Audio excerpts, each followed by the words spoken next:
Hello students, welcome to class. Our topic for this lesson is profit.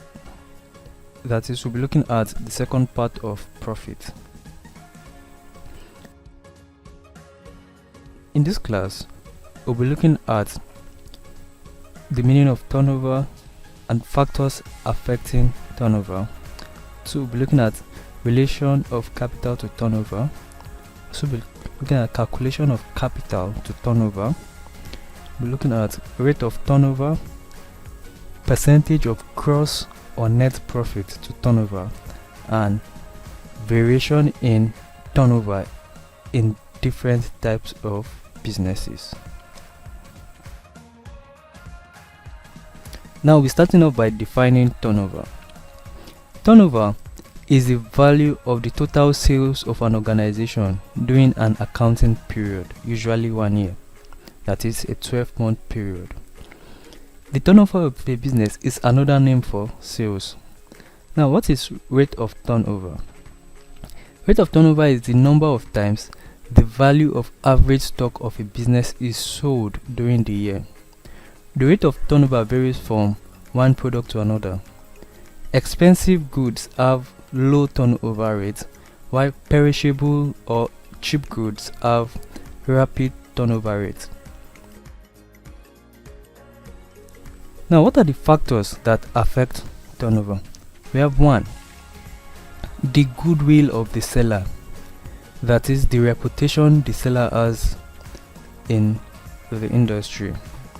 2, the type of goods. Like we mentioned earlier, expensive or luxurious goods have low turnover, while cheap or perishable goods have rapid turnover. Next we have is advertisement and sales promotion. That is the publicity strategy or publicity drive of the business affects the sales or turnover. We also have nearness of business to consumers. If the business is close to consumers, it is expected that turnover will be high. While if it is far from the business, it will be, or if the business is far from the customers, it will be difficult for the customer to buy from the business, which will make the turnover to be low. We also have reduction in prices. That is, if a business offers discount, it will attract more customers, which will increase the turnover of the business.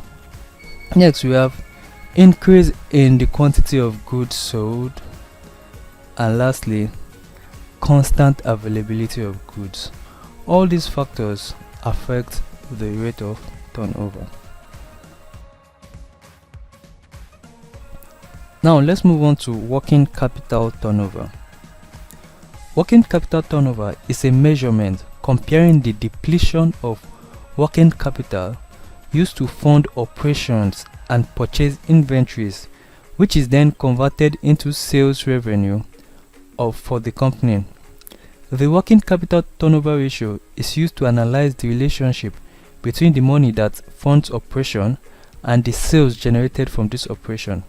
For example, a company with current asset of say 10 million naira and current liabilities of 9 million naira has 1 million naira in working capital, which may be used in fundamental analysis. Now let's move on to gross profit as a percentage of sales. The sales revenue does not tell the total picture of performance. The sales revenue of a business may significantly increase with marginal increase in actual gross profit. Now, the gross profit as a percentage of sales provides information on the profitability of sales. That is, gross profit per 100% of sales. Now let's take a look at the formula. It is gross profit divided by sales times 100. The formula for gross profit as a percentage of sales is gross profit divided by sales times 100. And lastly, let's take a look at net profit as percentage of sales. Net profit as percentage of sales provide information on the profitability of sales, that is, the net profit per 100% of sales. The formula for net profit as a percentage of sales is net profit divided by sales times 100. Net profit divided by sales times 100. That is the formula for getting net profit as a percentage of sales. And before we go, let's take a quick assessment. Question 1. Define turnover in business. Question 2. What are the factors that affect turnover? Question 3. Explain rate of turnover. Question 4. Explain gross profit as a percentage of sales. And with this, we've come to the end of this lesson. Thank you for watching. See you in our next class. Bye bye.